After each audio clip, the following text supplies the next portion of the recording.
All right, good evening. I'd like to welcome you and call to order the January 26th Port Orchard City Council meeting. And because of the governor's stay-at-home, stay safe order, the city will be conducting this meeting via Zoom. A link has been provided on the agenda and also numbers to call for the public to call in to participate in our meeting this evening.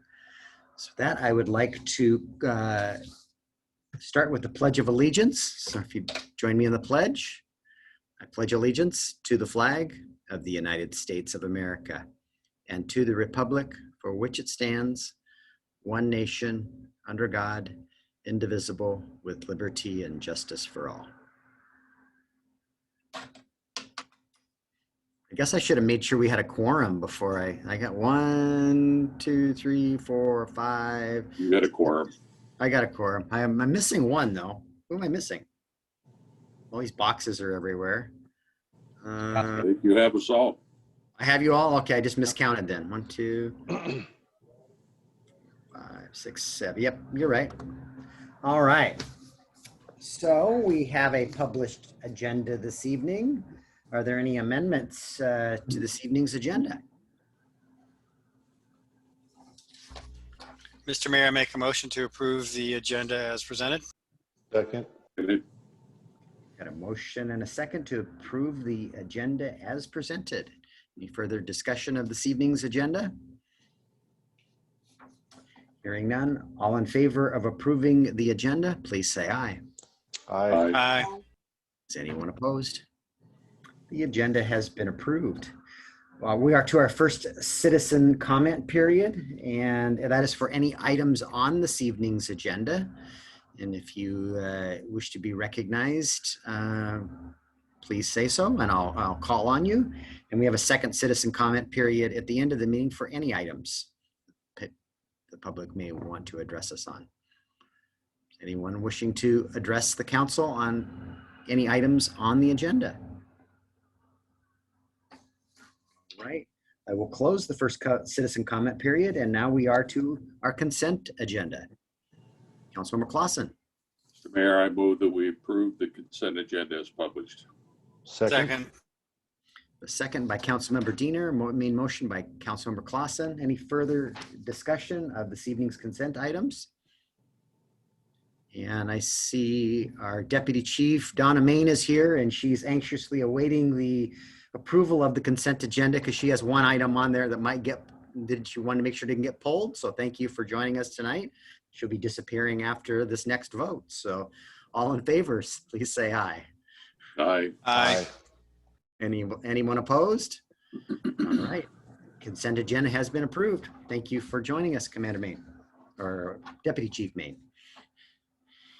We have no presentations. We have no public hearings, and now we're on to our business items. First is item A, which is adoption of an ordinance amending Port Orchard Municipal Code, chapters 20.200 and 20.204 concerning 2018 building code and fire codes. Mr. Bond, this is yours. Yes, good evening, Mayor and members of council. At the work study meeting last week, I mentioned to you that we had an issue with the governor's order delaying the implementation of the 2018 International Building and Fire Codes. And initially, they had issued an order delaying the adoption of those codes until the summer. And then about 8 days later, they retracted that executive order, meaning that we were back to our previous deadline of February 1st, 2021. And so we had been working on some more extensive revisions, and when the delay was issued, we put that on hold because of scheduling and just needing to get through that work in time for tonight's meeting. And we were not able to get the more substantial revisions completed in time for tonight's meeting. And so we are bringing forward a Band-Aid ordinance, which simply changes the number 2015 to a 2018, while we continue to work on a more comprehensive revision of our local amendments to the building and fire codes. So the ordinance before you tonight is a relatively simple one. It will be effective February 1st if it is passed tonight, which is the statutory deadline for rolling out the 2018 codes. and the recommendation from staff is to approve the ordinance as presented. Councilmember Diener.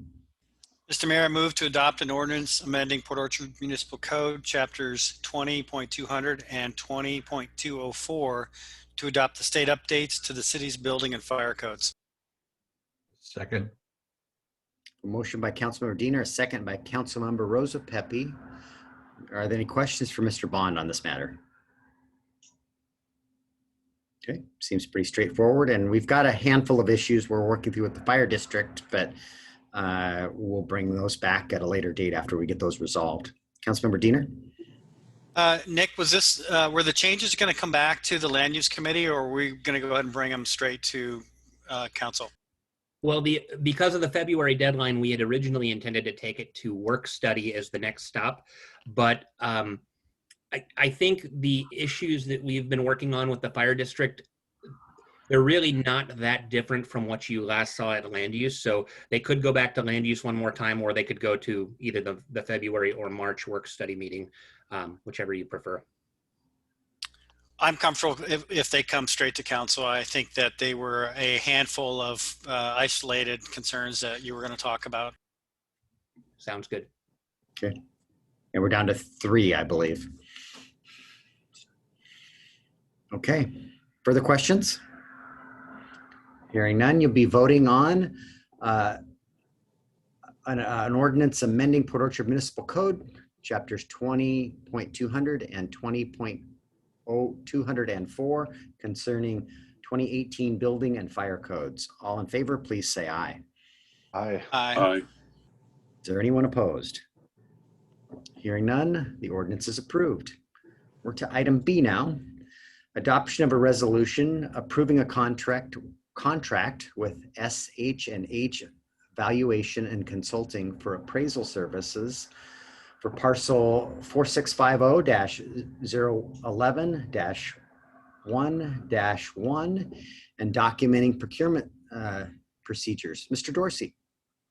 Thank you, Your Honor, council members. On January 12, 2021, the City Council identified tax parcel number 4650-011-001-0001, which is the Kitsap Bank parcel, which we'll call the property, as the preferred site for the future South Kitsap Community Event Center, and authorized the mayor to enter into a letter of agreement with Kitsap Bank, the owner of the property, for negotiations of a purchase and sale agreement for the property. Consistent with the authorization, the mayor of the city of Port Orchard requested an appraisal of the property. On January 14th, 2021, Public Works Department staff, in accordance with the city's current procurement policies, identified SH&H Valuation and Consulting as the qualified service provider from the MRSC roster under the main category of real estate and property services and the subcategory appraisal. Upon completion of the bidder's checklist to confirm qualifications, SH&H Valuation and Consulting was selected. Public Works staff then requested a proposal from SH&H Valuation and Consulting for a 3-approach appraisal. On January 15th, 2021, the city received a proposal including a defined scope of work budget and timeline for the project in an amount of $4,500.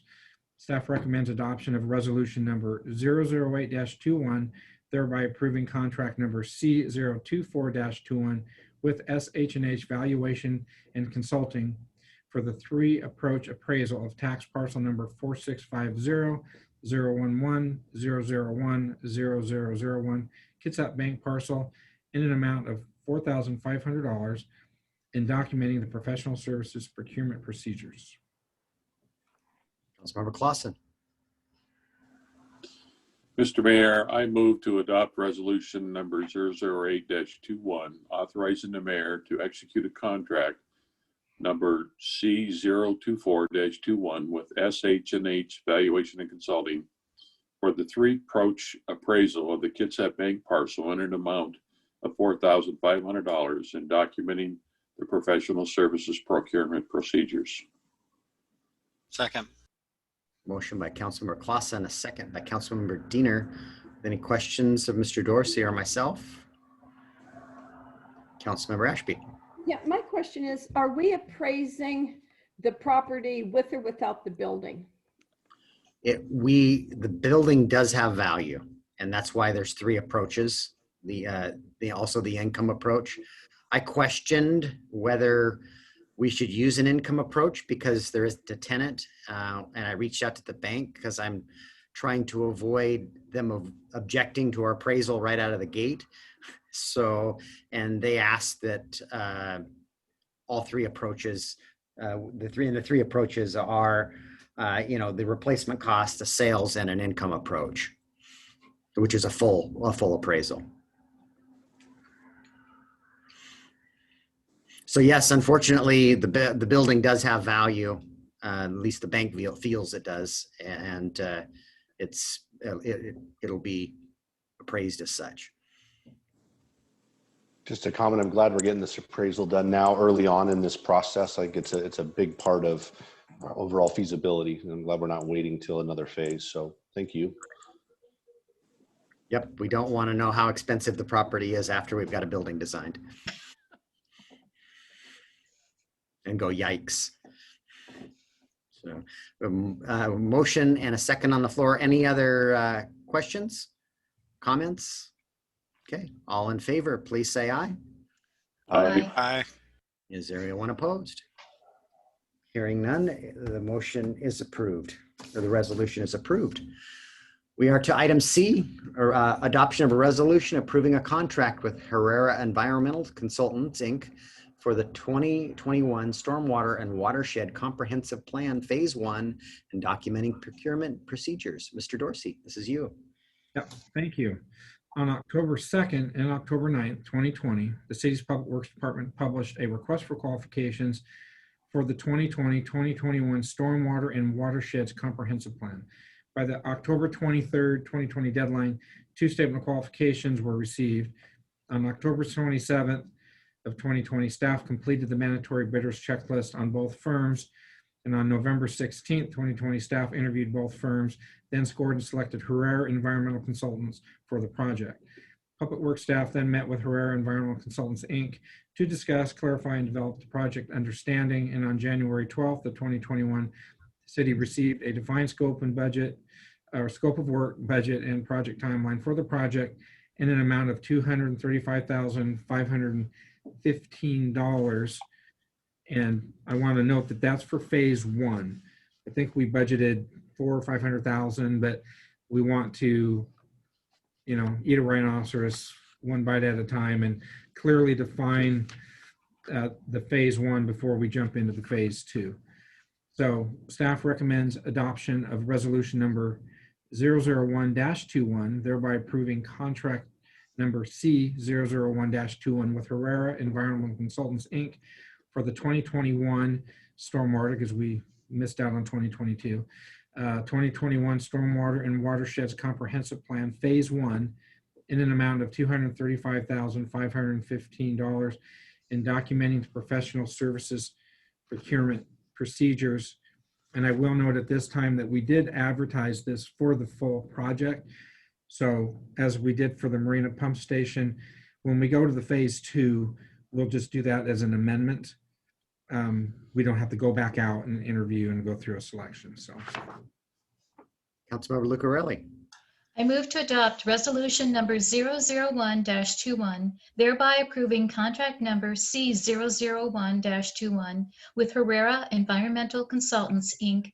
for the 2021 Stormwater and Watersheds Comprehensive Plan, Phase 1, in the amount of $235,515. Seconded. Motion by Councilmember Lucarelli and a second by Councilmember Clausen. Do you have any questions of Mr. Dorsey on this matter? Hearing none, we'll be voting on the approval of the contract with the Herrera Environmental Consultants for the Stormwater Watershed Comprehensive Plan. All in favor, please say aye. Aye. Is there anyone opposed? Hearing none, the contract has been approved.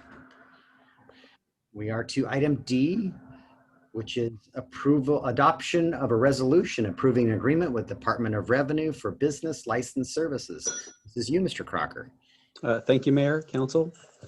Per RCW 35090.020, The city is required to utilize the services of Washington Department of Revenue for business licensing. The city has worked with the Department of Revenue to update our contract documents for the service, and thus this resolution is being brought forward to authorize the mayor to sign, execute, and update our contract. Staff would recommend approving this resolution as provided. Councilmember Chang. I move to adopt a resolution authorizing the mayor to enter into the business licenses service agreement with Department of Revenue. Second. Second. Motion by Councilmember Chang and a second by Councilmember Cacciardi. It's pretty straightforward. Any questions for Mr. Crocker on this one? Okay, hearing none. You'd be voting on the adoption of a resolution approving an agreement with the Department of Revenue for business license services. All in favor, please say aye.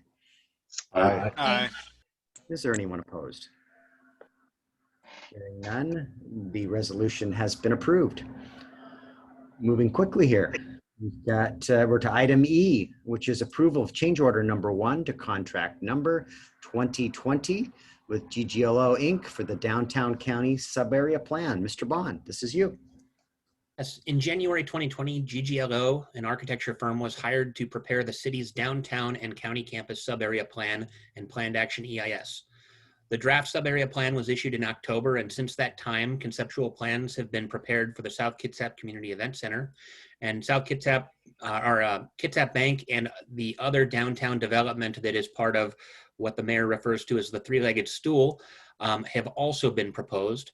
And the city is now requesting that Gglo do some additional site design and analysis to make sure that the current plans of these 3 sites are incorporated into the subarea plan so that we don't have to go back and amend our plan or regulations at a later date.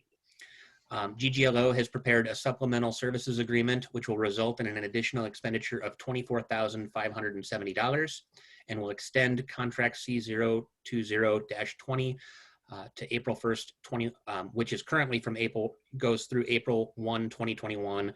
It'll extend it through June 1st, 2021. And the staff recommendation is to approve the change order and supplemental services agreement for contract C020-20 with Gglo LLC. Councilmember Diener.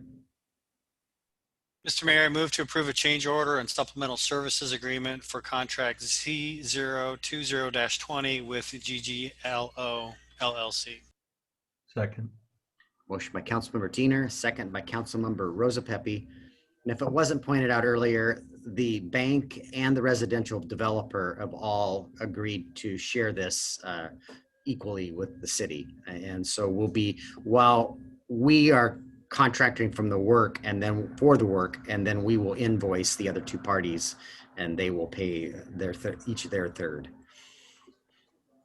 So that's why you're seeing a contract for the full amount. Other questions?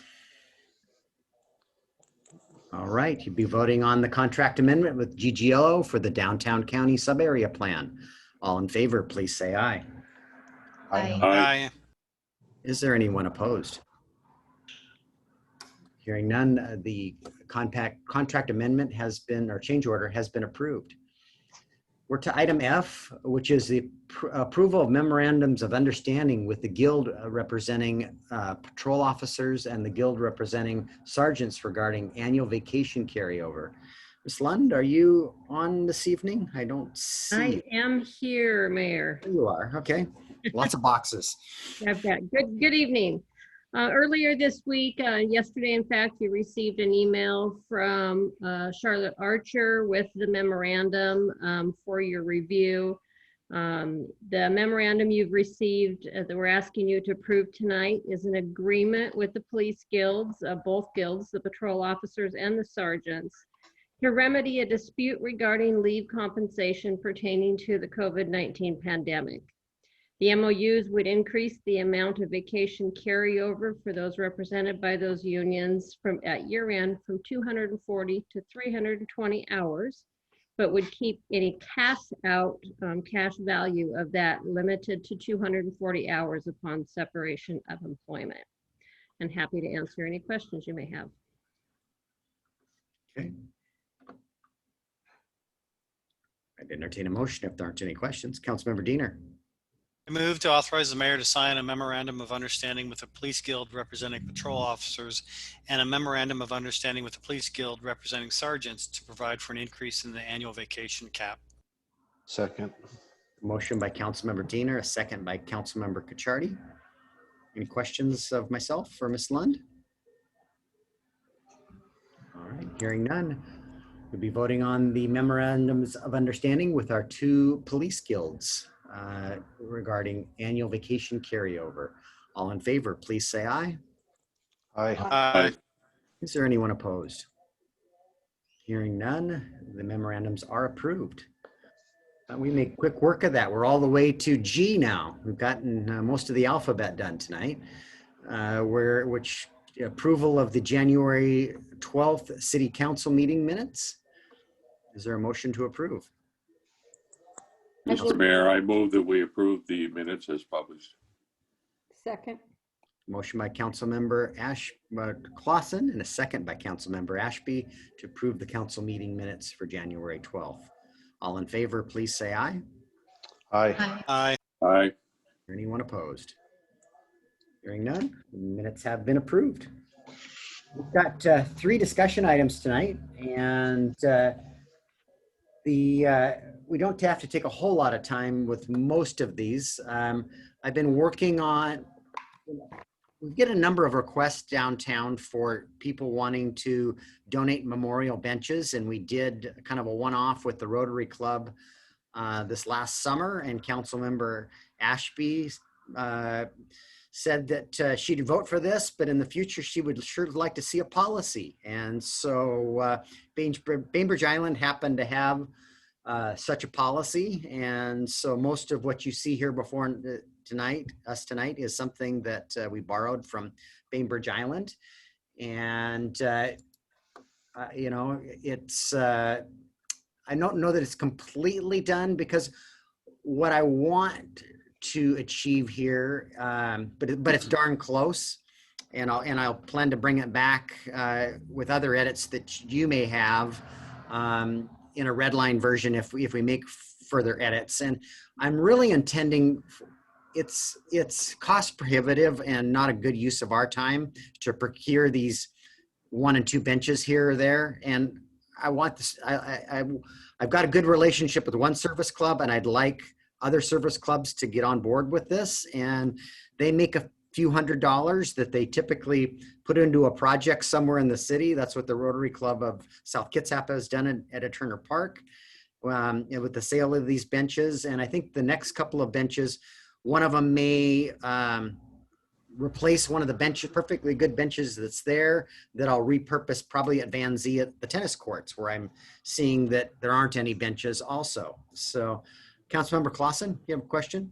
No, not a question. It's just more of a statement. I just want the rest of the council to know that I'm actually working with one of the service clubs to purchase a bench that would be donated to the city. So in a roundabout way, I'm kind of involved with Watershed, but I just wanted to make sure that the council was aware of it. And if anybody objects to me dealing with this, I'll certainly recuse myself, but I don't see where there's any financial advantage, but I just wanted to bring it out. I don't see it as conflict of interest. And John, if the more the merrier, if you can get other service organizations to continue donations.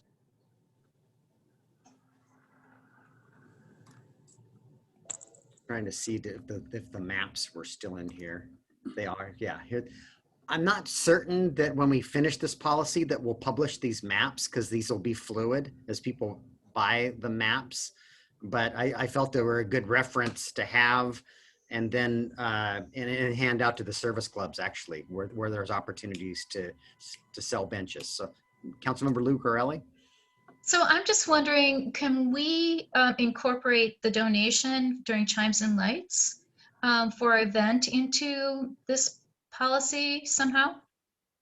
Or does that have to be separate? Because it's not tangible goods. Yeah, this is really designed, and the Bainbridge policy was much broader, and our finance department wasn't comfortable with it.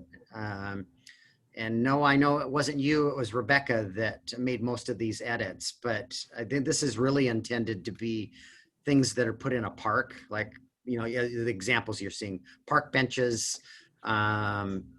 We still have some other work to do on cash donations, a different policy. Thank you. Speaking of Councilmember Ashby? additional, Go ahead. speaking of additional policies, have we considered, because this is a donation basically for our public spaces and its accessories. It's talking about park benches and garbage cans and tables.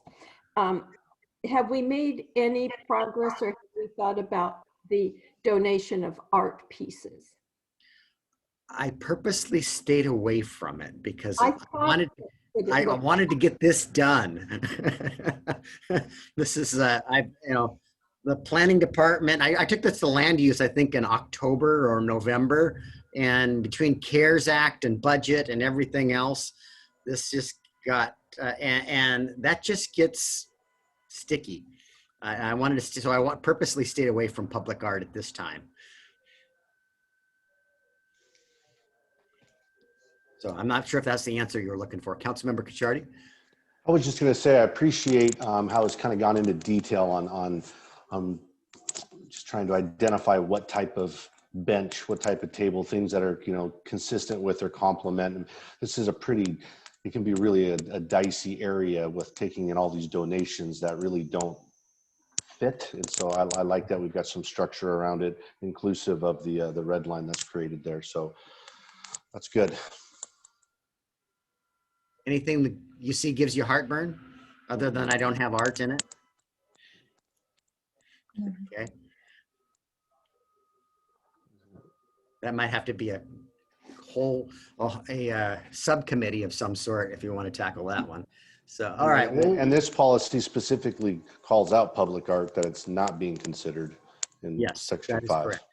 Yeah, it is really just, we've got, it's amazing, our pedestrian path, and that's where people, there's a few of these out there, and we get phone calls on, gosh, I'd like to have a bench down there, and how do I go about that? And it's just not a good use of staff time to be procuring, onesie twosie benches, where a service club is happy to do something like this, and then they make a donation to the city. So, and then as this is, as you pointed out, the sideboards or policy, so that we make sure we're getting what we want, and it matches or is complementary to the furniture and site furnishings that we have out on in our parks and waterfront.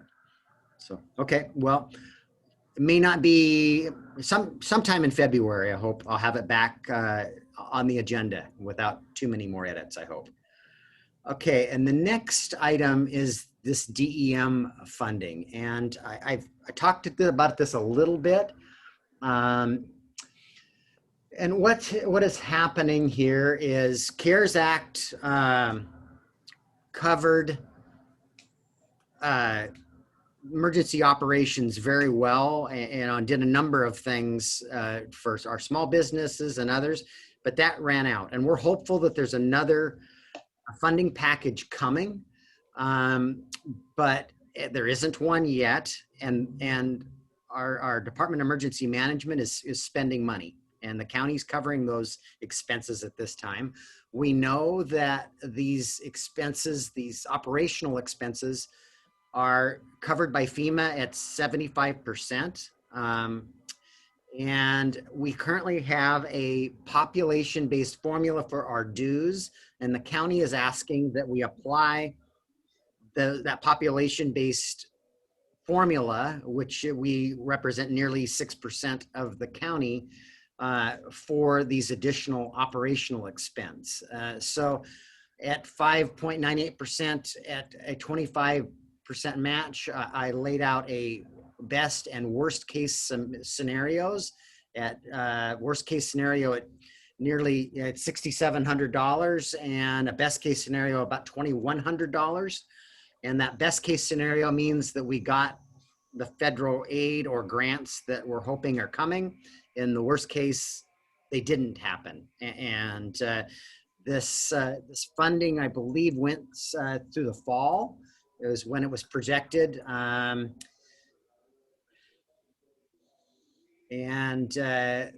There's additional requests that got slid in here at the 11th hour that were for capital improvements.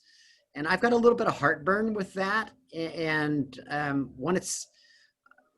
these are county assets. And when COVID's over, these will be county assets that we won't have any equity in and could be sold or repurposed for other purposes. So I'm not certain that we should be funding the capital request, but I do feel, but ultimately it's your decision, that we should have some responsibility in the operational side of the COVID response, which represents labor and people working at the testing facility, at these vaccination sites, and you know, there's definitely a benefit to our citizens too here. So questions? Councilmember Clausen? Yeah, Mayor, you mentioned the capital and these are county assets. Do we not have in the agreement that we've signed that establishes the DEM or our participation, have a method for which, if it were to ever be dissolved, how that would be divvied up, or is it just all default to the county? Yeah, and a matter of fact, NOAA has researched this, and we don't even have they are not a standalone entity, unlike Kitsap 911, which is right. This is really a county department. Well, I appreciate that, but don't we have an agreement with the county that we do, and it would establishes our participation? It does, but in NOAA's opinion, it doesn't. We will need to amend or rewrite this ILA for us to be able to participate in this, even in this additional operational costs. He doesn't believe he has the ability to pay this request at this time. So there'd be more work that needs to happen on this. And maybe, Noah, do you want to address that particular issue? Yeah, and I think I heard Councilman Clausen ask if we've looked at the ILA and if it provides a provision for the dissolution of all the assets. And I did not see that in the ILA. It doesn't mean it's there. So I can take a second look to see if it speaks to that, how the assets would be divvied up if the DEM was dissolved. But what the mayor was speaking to is when we reviewed the current state of the ILA, it does not provide an ability for our city to actually make these additional payments over and above our annual assessment, which we did bring through the budget process, and which is our normal common practice. So if the council decides that they want to participate in making these additional contributions over and above our annual assessment, we would need to modify and amend the ILA. Well, I, for one, really don't have a problem with our participation. I would, though, ask if we get into the capital, as you raise a very good point, I think there needs to be, to make sure that we've got, if you will, our participation covered in that asset. Somehow the city gets reimbursed if it gets, I don't know, if we separate our agreement with them or something. Charlie would have to come up with something to cover us on that, I guess. Yeah, and I've gotten indication from Mayor Erickson that Paulsbo definitely isn't supportive of the capital piece either. Mayor Wheeler hasn't discussed this with his council to this point, so I don't have an indication where they're leaning on this. And Bainbridge Island has its own emergency management division. They aren't part of this group. So, Councilmember Kucharty, could I come back to you after our attorney weighs in? Just to answer Councilmember Clausen's question, the existing ILA calls or allows for the withdrawal of a member. You have to provide ample notice, and your withdrawal is effective at the end of the calendar year. And so you sacrifice any funding that you've allocated in that calendar year, you forfeit it. So there's no reimbursement. So absolutely there would need to be provisions or modifications to the ILA commensurate with this change in form to that provision as well. Thank you. I guess at this point, I would be opposed to the capital investment until we got that clarified. So the operational thing I'm fine with. So. Sorry. All right, Councilmember Cacciardi. Yeah, just echoing what John said, I'm opposed to the capital side of things. I'm fine with the operational side of things. In all these talks so far, is there an initial term, a start date and an end date? What is this, It was in while the writing this slide. perpetuity? It's Or? just tough to read, I believe, or it was in my presentation. This covers, you can see it on page 193 in the bottom right corner, January through September. We're hoping that the Okay. emergency operation aspect Got it. of COVID can be ramped down in September. Got it. And would there be renewal clauses or built into this?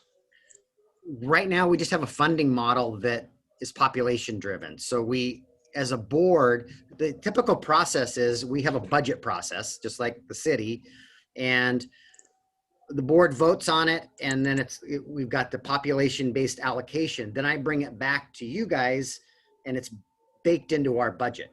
Okay. No. Well, we've just completed our budget, and now these additional costs related to COVID, wish they would have recognized it a few months ago, and maybe we could have included it in the budget processes, but it wasn't. Yeah. And so maybe, I don't know, maybe it makes sense for us to do an initial term that doesn't speak to automatic renewals. You know, maybe it is that September timeframe. And if this needs to be extended, I think it'd be great to come back before this body and have another discussion about it. I like it. Okay. Well, and I've given you best and worst case scenarios, Yep. January through September. So you're going to authorize, if we get to an ILA agreement, some caps, actually in dollars, I would assume. Yep. And term. In term, that's right. Mhm. Councilmember Clausen? Yeah, you raise a good point. At what point in the future will you know whether it's worst or best? Or are we approving this to be the worst and hopefully it'll come out to be the best?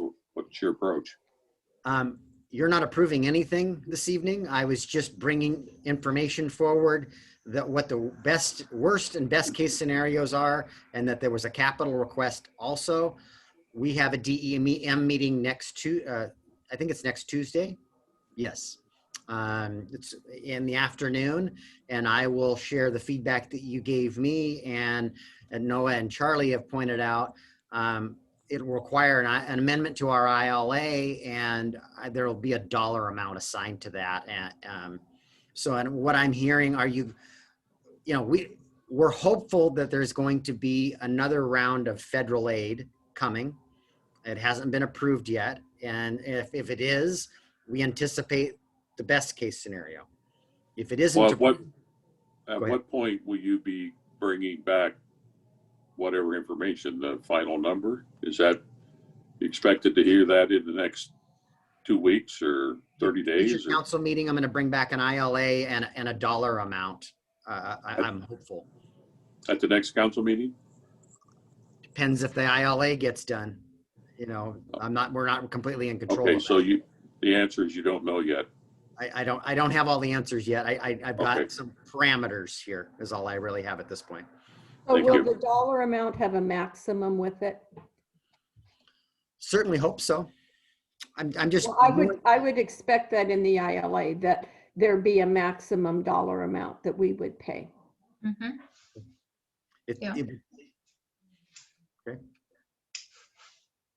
All right, Councilmember Lucarelli. I just want to echo that I am not in favor of the capital ask at this time. Councilmember Cacciardi. Would the ILA call for, the reimbursement if these grants do come out? I would hate just to see, the grants do arrive and then someone has another great idea on how to expend these funds and that doesn't go back to this. So maybe it gets called out. Yeah, our annual dues to this organization are about $20,000 historically. And what Mayor Erickson and I had a sidebar last week about was it gets messy. We pay it, then some other money comes in, and then we're refunding it. We would likely like to see it would be credit if the grants came in after the fact, that we would get a credit towards our 2022 dues. Was what her and I were advocating for. That's fine. That's the same. Yeah. saves us from, dispersing back and forth.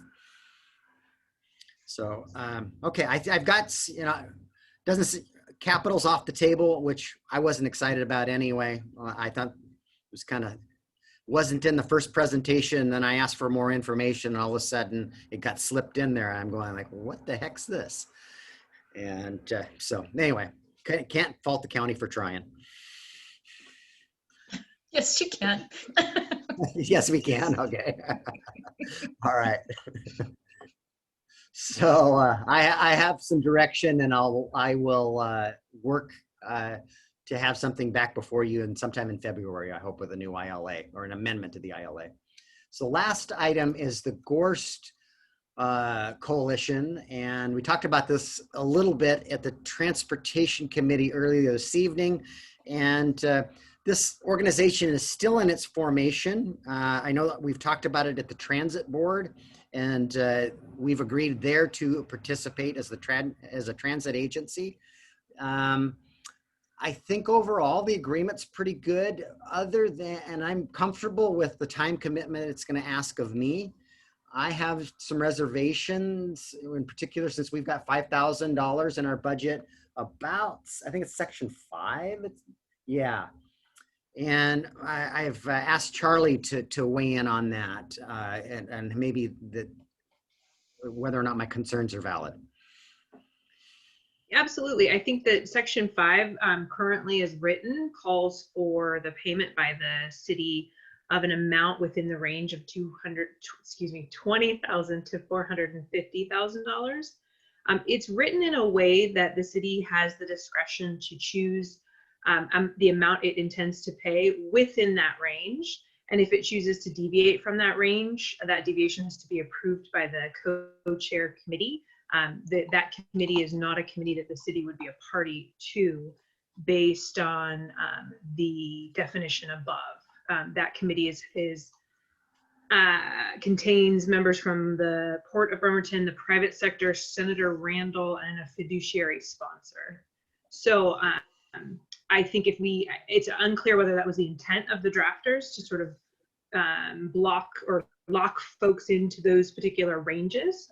But my suggestion to the mayor was, to the extent that the council has opted for an amount outside that range, we can offer an amendment, or not an amendment, but an edit to this draft that would redress that and would allow for the city's flexibility outside that range without approval by the co-chair committee, and see what the reaction is. Questions or comments or other concerns you may have with the agreement? Councilmember Lucarelli?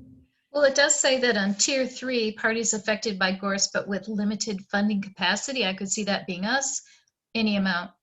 I asked at the committee and they said that the cities were tier 1. Oh, they just did, no matter what? Yeah. Okay, no way. That's a horrible range. I didn't like it either. And that's not what that's not what you've approved in the budget. Doesn't mean you can't amend the budget. But Councilmember Cacciardi, you're muted. That section's really ambiguous. Before you see that word "any amount" or those 2 words, you could almost read it where they're going to figure out what this cost is actually going to be, and then they're going to distribute it, in those ranges. Because it says the coalition members will share the cost. Well, if the cost is $200,000 and everyone opts at 20, how could you share the cost? You wouldn't have enough. So yeah, I think we would need more clarification of expectations within this section. My concerns too. I agree. That needs to be better fleshed out. It's kind of subject to different interpretations and needs to be a little more specific. I definitely believe we should be participating and have a seat at the table and contribute what it is that we have for resources to put to it. So at this time in the current budget is $5,000. Councilmember Chang? I was just curious, who decided that the city of Port Orchard was tier 1? Well, the current chair is the one that, when I asked the question, told me, which is Port Commissioner Axel Stracklejohn. So the chair only decided, we think? He answered my question at the meeting. He Fred, are you asking how it came to be that decision? Yeah. I don't need a definitive answer, but I'm echoing what Councilmember Lucarelli said, which is I wouldn't see us as being tier one if you look at the 3 tiers, because I don't believe that we're most affected.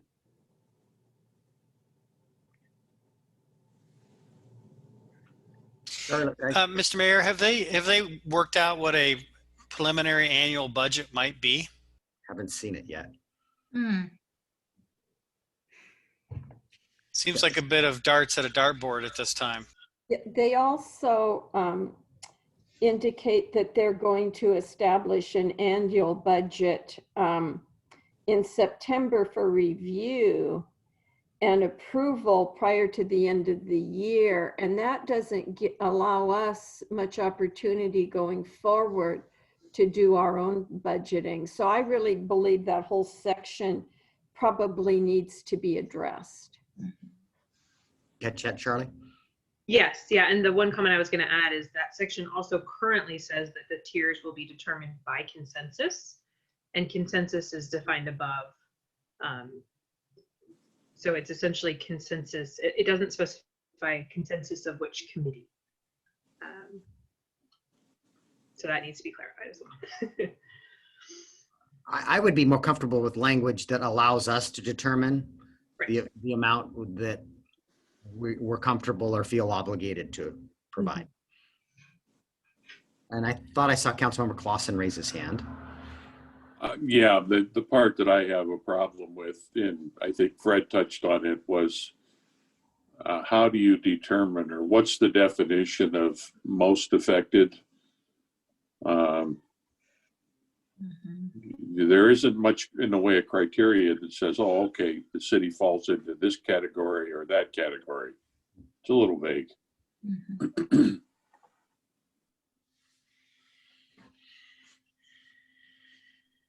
Okay, so we know there's work to be done in this fiduciary responsibility section, which Bremerton has accepted the responsibility of being the fiduciary agent. So, Councilmember Cacciardi? I was going to say, once we kind of know what that number is, it would be interesting to apply the same percentages that we just looked at with the DEM, right, by population, and just kind of see where it falls, just as a way to compare and contrast. Okay. So you're saying maybe we should be responsible for 6% of the budget? I mean, it's not a bad way to go, right? That's how many people we have in our city that are impacted by Gorst one way or another. Yeah, one of the conversation points with that, Sean, might be that Mason County and North Mason's involved too.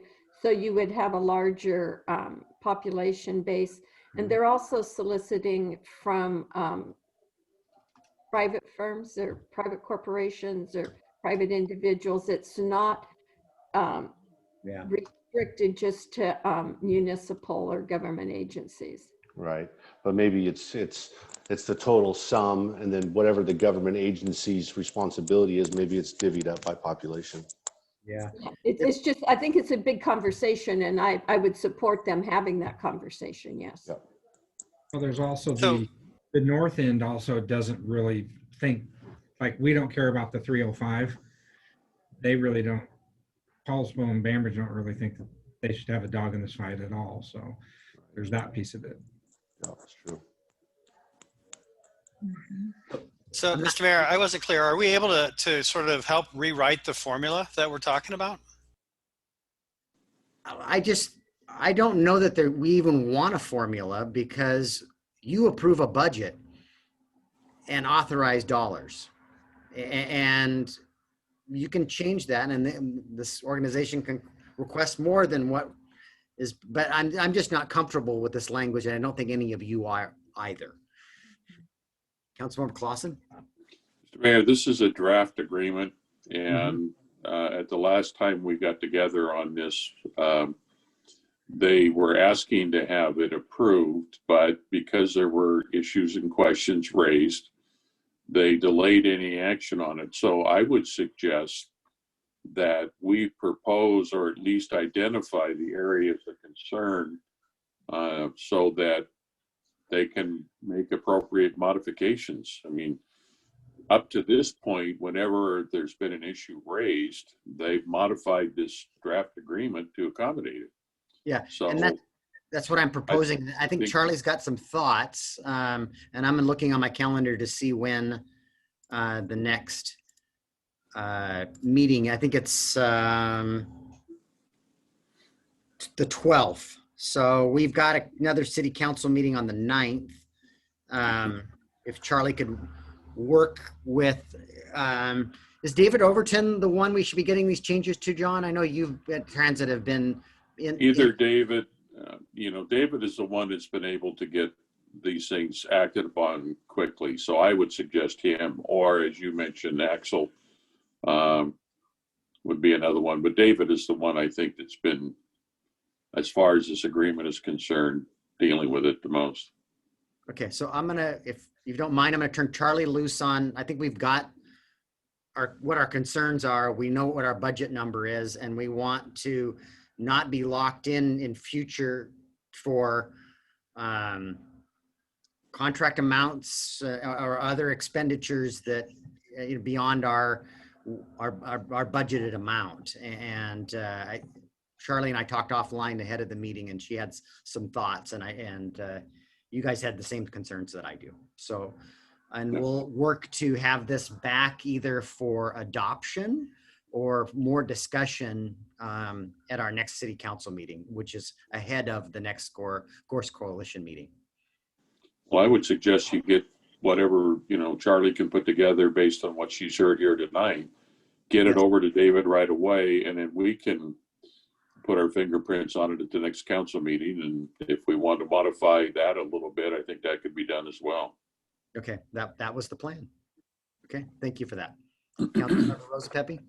Mr. Mayor, did you say they had a budget yet for this that we could see, or we're still flying blind? Because to me, that's a deal breaker also. Okay.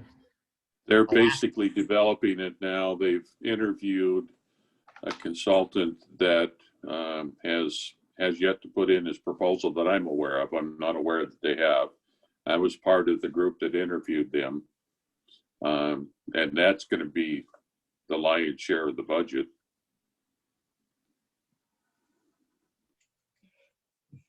Okay. Any other comments or direction to Charlie? I'm sending her a contact right now, so, and I can finish that after the meeting. So that was the last of our discussion items. And we have reports of council committees. So first of which is our finance committee. And you have met since the last council meeting, I don't believe. And our next meeting is set for February 16th, which is the third Tuesday of the month, correct? And economic development tourism, I don't believe you met here, but you have a meeting scheduled on February 8th. Correct. And utilities, I don't believe you've met. You met your next meeting is scheduled for February 9th. Sewer advisory doesn't have a meeting scheduled, and land use hasn't met, and it's scheduled for February 10th. I know the transportation committee met this evening, and I bet Councilmember Ashby has a fabulous report for us. We did meet, and I have to say that we got done before 6, so we were all excited about that. And we talked about a few things, primarily Chris Hammer went over the Lincoln-Bethel intersection, and he wanted to be clear and make sure that council understood that we've got a grant for part of this, and that they will be for construction for $1.5 million. And there will be before us on February 9th, a proposal for us to accept the grant. That does not obligate us to the grant. and we're not having to pay back anything, but we would say, yes, we're going to accept the grant and then we'll move forward with the design. The match on this particular project is a little different than we've had with other matches, in that the city is probably going to have about $1.5 million into this project too. The first piece of which is the design work. And so we will be moving, or I should say, reprioritizing some of the design work we had planned. And our transportation impact fees initially will be going to the design work at Lincoln Bethel, so that we can take advantage of this construction money that's available to us. The other thing we talked about was a sewer issue on Sydney. And of course, this sounds a lot like utilities, but there is a sewer problem on Sydney that needs to be taken care of. And with that particular project, it will influence or affect the intersection at Sydney and Kitsap. And so we would like to use this as an opportunity to refit that intersection and make it ADA compliant. And then moving up the street to, I think it's DeKalb and Harrison, is another intersection that we will be doing ADA compliance retrofit for. That particular intersection, the city gets a significant number of complaints about. So the whole project for all the 2 intersections, making them ADA compliant, and the sewer work, in round numbers, they're expecting the whole project to be about $350,000. And it's kind of important that we move forward with our ADA compliance to show that we are actively monitoring that safety element for the city. What it does mean that as we move forward with that, we will put our Lippert repaving project, we will defer that until 2022.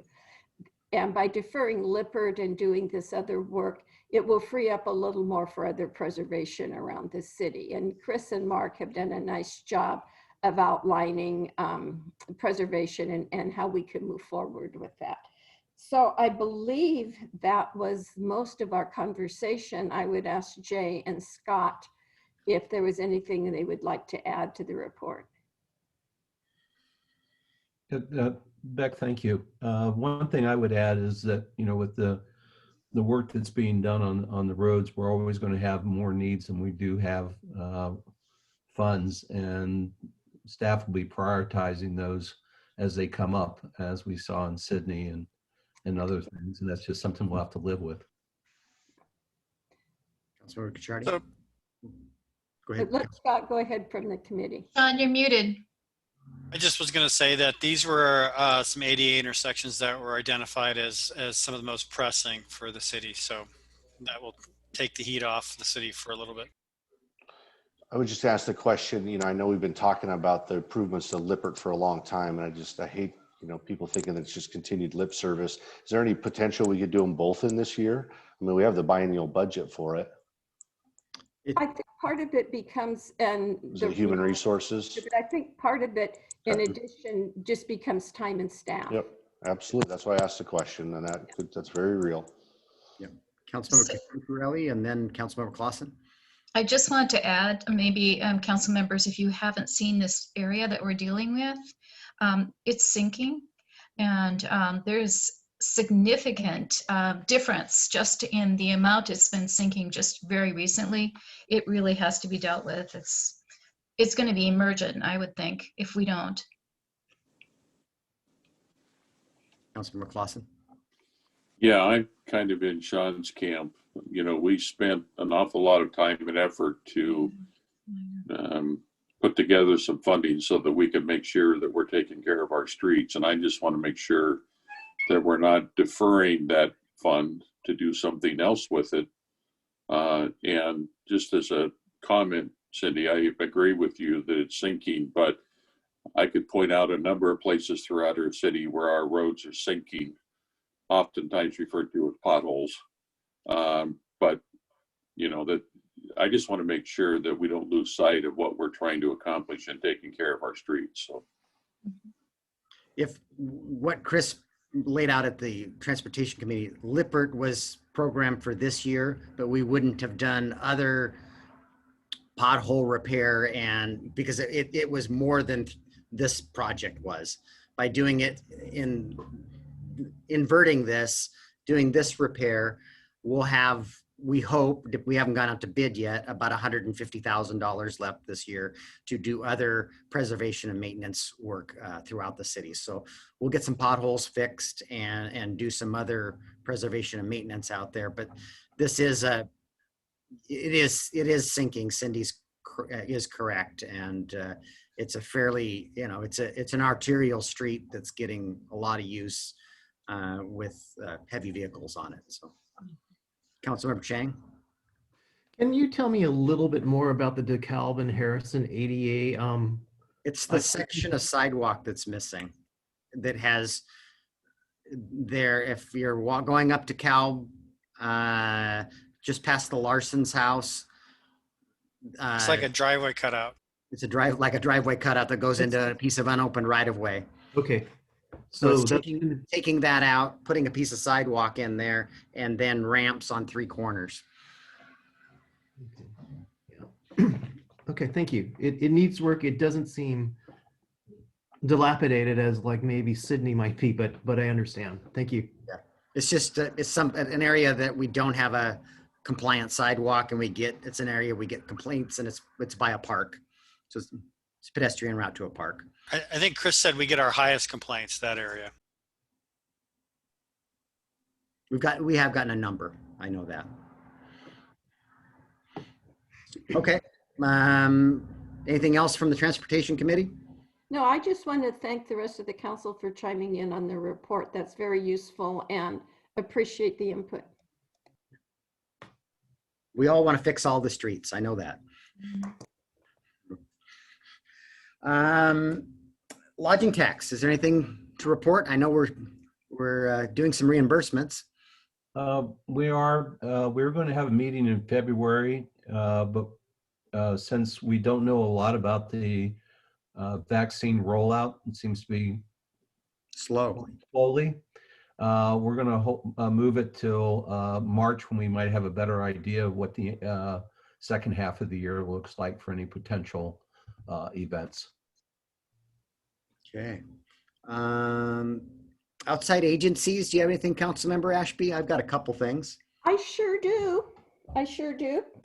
I will start with, I sit on PSRC's Transportation Policy Board, and PSRC has identified that their federal funding transportation is under programmed for the years 21 and 22.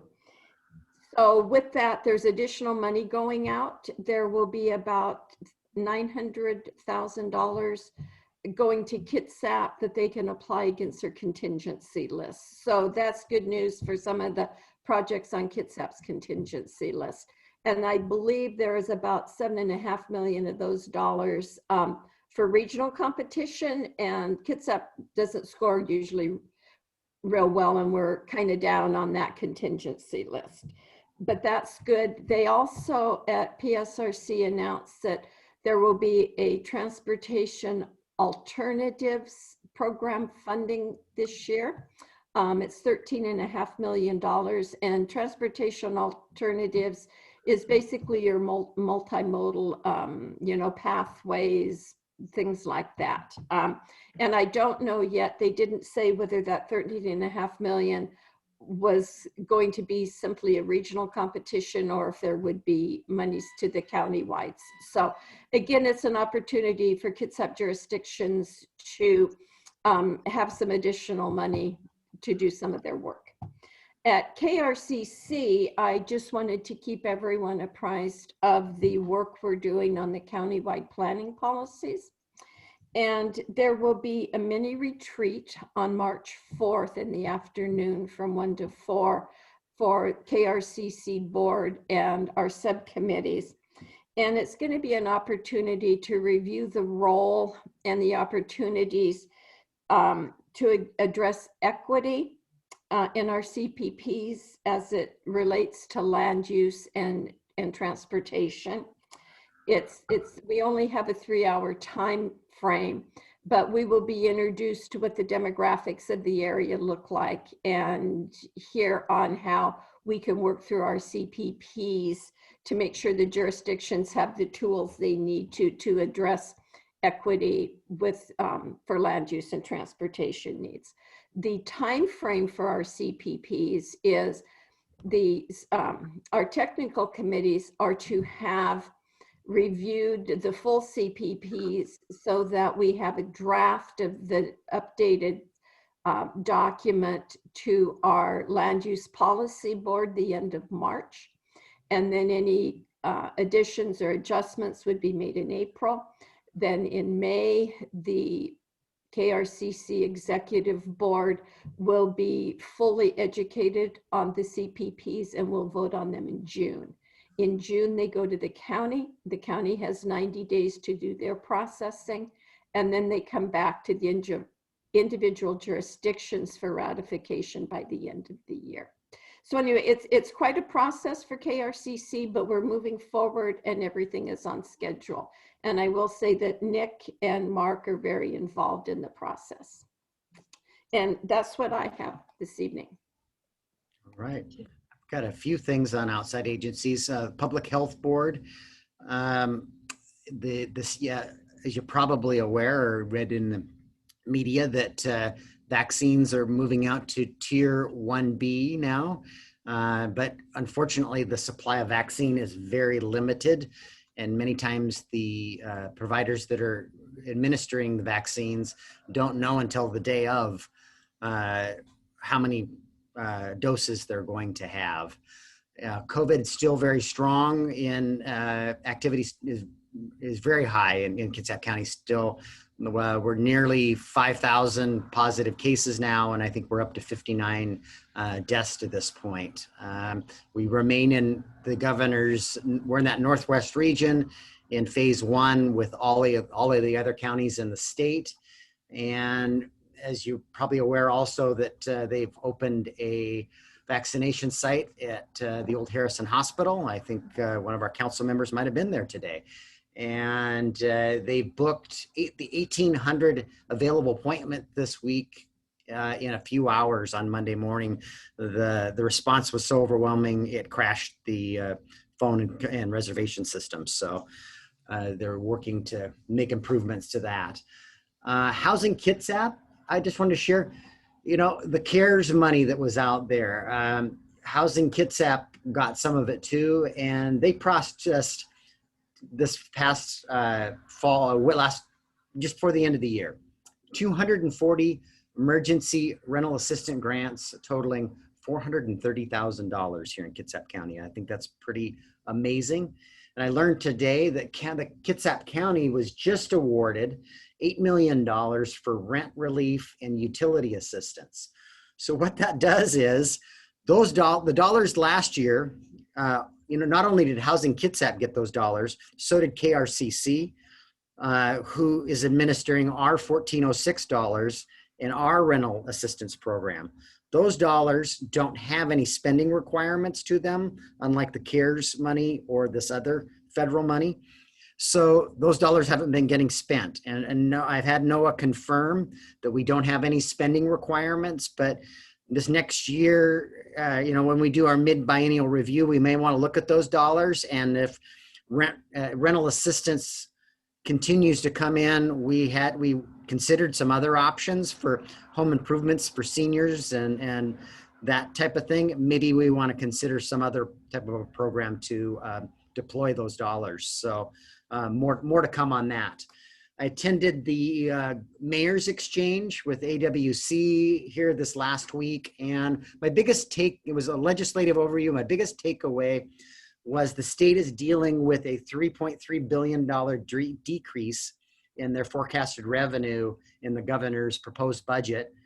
And you would think that there would be less capital dollars, but actually the state is intending to issue bonds, and this year is going to have a higher than normal, or is proposed to have a higher than normal capital budget. So, which bodes well for our community center application. And on Thursday, I'll be testifying on the transportation package that I believe it's Senator Hobbs has brought forward, and has our Sedgwick roundabouts, compact roundabouts in them again. So I'm encouraged to see that and plan to testify on Thursday on that. We are to the mayor's report now, aren't we? Let's see here. We talked, we've proved some things for the community center, but last night I was at the public facilities meeting, and it turns out we don't need to modify the ILA at this time. We're still in task 2, and task 2 has 2 components to it. One was the site selection. The next is schematic design. And after schematic design is when we will during the schematic design exercise, we'll do cost estimating. That's why this appraisal is so important. And before we go into the 60% design, which is the task 3 in the ILA, we conduct the feasibility study. And I was directed that the Economic Development Committee would be the liaison with this project, and I think staff and I will work with that committee with your concurrence on the scope of that feasibility study and what that will look like. I know that's 6 months out, but I don't want to wait 6 months and start that body of work. Let's, if not at the next meeting, for sure the following meeting, start talking about what elements you want to see in that feasibility study.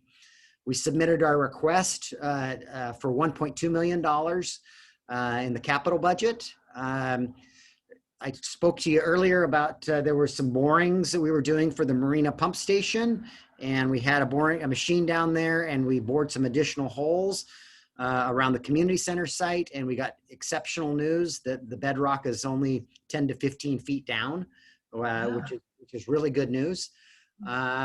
We talked about the master planning additional scope tonight and the appraisal, and Steve Rice shared something last night that I hadn't thought of.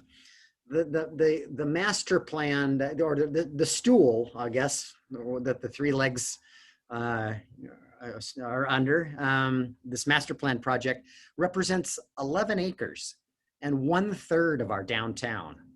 And it truly, when completed, this truly will be a transformational project if we're able to do this. And that's what all I have on that. And then I'm required to report to you 8 human resources policy changes. And we on Friday posted the new engineering 1 position that was approved in the budget. And prior to posting, Debbie made some minor edits to the job duties and description. And so with that ends my mayor's report. Report of the directors. Brandy, do you have anything you want to share? Yes. I am looking into a new platform of Zoom, which is called Webinar, that will allow me and co-host to better manage citizens' comments if we have a large gathering, a group. It's a little bit more secure than the current platform that we are on. So look for that to come. You'll have a separate link than the general public will. And the other option is you can set reminders as well. So I can send you an email reminder automatically an hour before the meeting or a day before the meeting. So if you have a preference of wanting a reminder, just let me know. And when I set up the meetings, I'll make sure that that is set up for you guys. But we're planning on rolling that out the first at the work study session. So that'll be our first meeting. So you'll see something come from me shortly. So the question there is, would you like an email reminder the day before or an hour before or both in your email. That would have that link for you as a panelist to the city council meeting. Do you have a preference? Both. Both? I'm happy with both. Okay. All right. More email. Okay, sorry, Brandy, go ahead. No, and then I think that's it. That's all I have. Working on Laserfish still. We're having some hiccups on our end, the clerk side end. So we're working on that, and there are some documents out on the website. I don't know if you've had a chance to play around with it or not, but it's up and running. It's just we're having hiccups adding more documents into it. So we changed some templates, and you can't do that. So we're working on it. And that's all I have. I missed one thing, sorry. Social media report. I usually do this about once a year, and since my last report, we have nearly 2,500 followers now, up 250 followers on our site, our Facebook site, and our top posts this last year. Number one was the grant, the post that related to the grant to the Gray House, the Gray House, and reached 18,900 people. Unfortunately, all that awareness and the $5,000 unfortunately didn't save the business. They have since gone out of business since the governor's closure of and restrictions to restaurants again. Second most popular was the promotion of Donna Main to her deputy chief. It reached 5,000 people. Fireworks and COVID reached 4,400 people. The George Floyd letter that I put out reached 3,400 people. And our code enforcement officer recruitment reached 2,800 people. And we hired somebody from Port Townsend. And the next one is site selection for people for the community center at 2,400 people. We have 25 more people have signed up, and we have 72 now that subscribe to our service to send them the council meeting packets. So we're reaching more people. Let's see here. Next up, Mr. Bond. Nothing to report tonight. Okay, Mr. Dorsey, anything? Yes, I just wanted to thank council for allocating the $24,000 to do the VE study on the splash pad. That exercise looks to be saving us $300,000. Wonderful news. Mr. Crocker? I was just going to mention to the council that I sent out an email earlier today regarding an app for utility customers in the city of Port Orchard. We're going to launch our marketing efforts with the app. It will allow utility customers to manage their account, access their account, and pay their bill using their smart devices. So pretty excited about that, again, moving the city forward technologically. So if you have any issues or struggles as you're trying to access the app, please let me know. And Ms. Archer, anything to share? I know we've got a lengthy executive session planned for after public comment. We do. Just very briefly, the Open Public Meetings Act and the Public Records proclamations have been extended indefinitely for the life of the emergency. So just I'll keep you posted, but right now they do not have an expiration date currently. Wonderful. All right. Anything for the good of the order, council members, before I go to public comment? We had some things expiring December 31st. Do we need to extend those? I believe we did. We did had in January? We Okay. in December we took action to extend those. Got it. Great. Okay. But thank you. Yeah. Councilmember Rosepepe, you raised your hand. I did. I just wanted to let council know that Susan and I both got our first COVID shot this past weekend in Seattle in Federal Way. Mild headaches and a little fatigue, but it certainly was a good feeling. So please encourage people to get the vaccine as it comes available. Councilmember Ashby? It pays to be old. I got my shot on Sunday. Yes. Councilmember Lucarelli? So I got mine today, and they are making exceptions. I got mine at St. Anthony's. The process was so efficient. I was so impressed. Councilmember Clausen? Yeah, along those same lines, Kitsap Transit has set up an arrangement with the Peninsula Community Health Organization, and we provided them space in a little strip mall that we purchased for the parking lot. And they have established a community vaccination site at 6 in Montgomery. And I agree with you, back being old does have its advantages. I got mine a week or so ago, and fortunately, the only thing I had was a little bit of a sore arm, and the arm that I got my flu shot in earlier hurt more and longer than the COVID shot. So Good to hear. So does that mean that we're all going to meet together now? Someday. haven't got the booster yet. After that. Yes. All right. With that, I will go to public comment, and if you want to raise your hand or wave at me, Mr. Wall, you've got 3 minutes to address the council.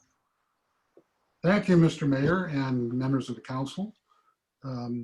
Most of you know me, I'm Greg Wall, currently serving as the Vice President of South Kitsap School Supporters, which is a PAC which supports bond and levy programs. As most of you know, we have a bond election going on, or excuse me, a levy election going on right now that will be terminated. Ballots are out. The actual election day, I believe, is February 8th. Just want to talk a little bit about it and see if we could seek the board's endorsement. This is a new animal. This is called an enhanced program levy.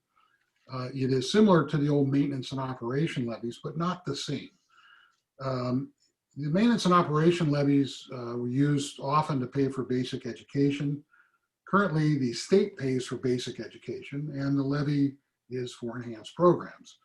And I just wanted to give you an idea of what is considered not part of basic education, but which we, as community members and the board, regard as essential to educating the whole child and to providing a quality experience for our students.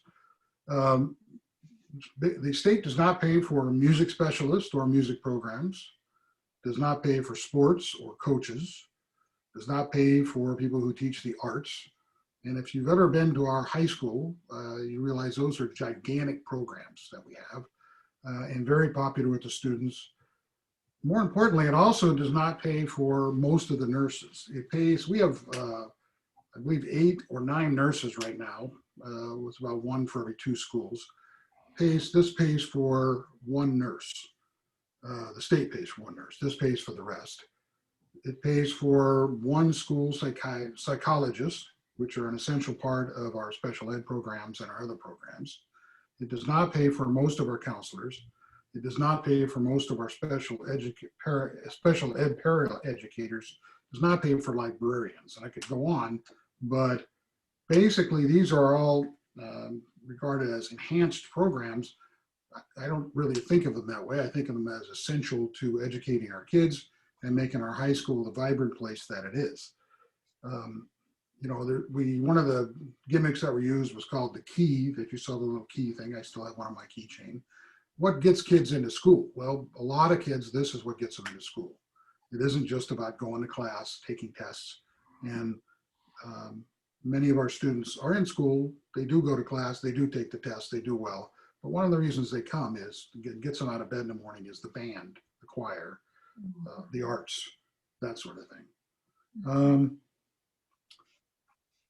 Finally, I would just say that we appreciate your support.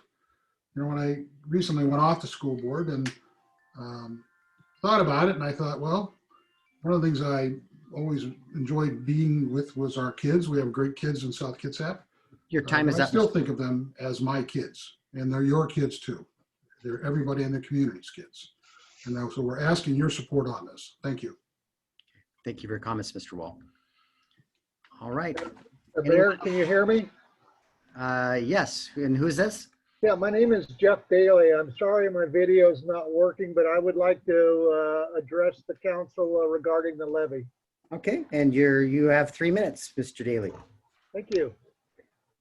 My name is Jeff Daly and I'm a resident of Port Orchard.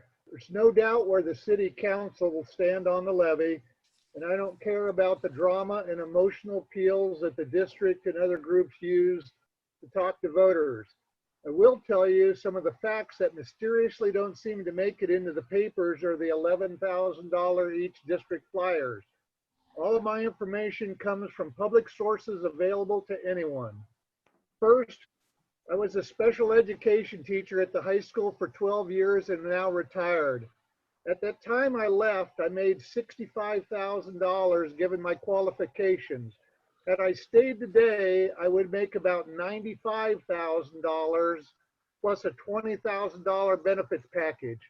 I doubt many others in this area have such good pay raises and benefits packages. Since I left, enrollment has trended downwards and state scores have remained steady or trended lower. Second, the state pays the district approximately $127 million to educate our children. The current payroll is approximately $140 million depending on how the district spends the data. So the district uses all the state money just to cover the payroll, leaving nothing for the students. Sports, band, choir, and other activities that could come out of this, but there's nothing left. Third, the district says that it pays for over 150 extra employees above what the state says the district needs. Note that sports, band, choir, and other activities are funded after these folks are paid due to union contract. Nearby districts that several sources will confirm indicate that they are better academically than our district. They run smaller levies than ours. They pay less taxes, but they seem to have enough money for bands, sports, choir, and other activities. How is it that we need more, but others have achieved better results with less? My state and school taxes will rise $73.20 in 21. Finally, I'm disappointed in the democratic process. Everywhere a sign urging a no vote on the levy was, there's now a vote for the levy sign and the other sign removed. What kind of people do this unless they're nothing more than a bunch of destructive Trumpers with no tolerance for diverse opinions? Please vote no on the levy until our students receive what they are due versus those on the payroll. Thank you. Thank you for your comment, Mr. Daly. Is there anyone else that wishes to address the council this evening? Please raise your hand and I'll acknowledge you. I see no one else. And Charlie, we will be going into an executive session now. I'll close the citizen comment period. And do you want to read the statute into the record? Councilmember Clausen, do you have something you want to add? Yeah, I just want to, Mr. Wall in particular, to understand that the council can't take a position on any of these issues unless we have an opportunity for the public to come with notice and present their interest both for and against. So the council wouldn't be able to take a position tonight. Thank you for that, Mr. Clausen. And Ms. Archer, do you want to read the statutes and give me a rough, probably 20 minutes, you think? I believe so, yeah. So we will be entering into executive session pursuant to RCW 4230-110, subpart 1, subpart I, to discuss litigation that has been specifically threatened to which an agency is likely to become a party, to discuss that litigation with legal counsel representing the agency in matters relating to litigation for approximately 20 minutes with no action likely to follow. Okay. And just a reminder, we do have two attorneys here representing the city, is Mr. Miller and Ms. Trivet, along with our city attorney, Charlie Archer. Okay. And other members of the public are being asked to leave the meeting. And Are we going into a breakout room or no? Excuse me?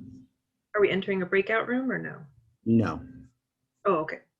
I've just got, and Brandy can stop the recording. And I don't see. I just put Mr. Stephen S. into the waiting room. And then let me go ahead and stop the recording. And it was 20 minutes. Is that correct? Is that going to be enough time for everybody? I just started the timer. I'll come. There we go. There's the recording. And there you go. All right. And our executive session went a total of 30 minutes, and we have no further action. So we will adjourn this evening's meeting. Thank you, and we'll see you soon. Have a good Bye, night. everybody. Thank you. Good night.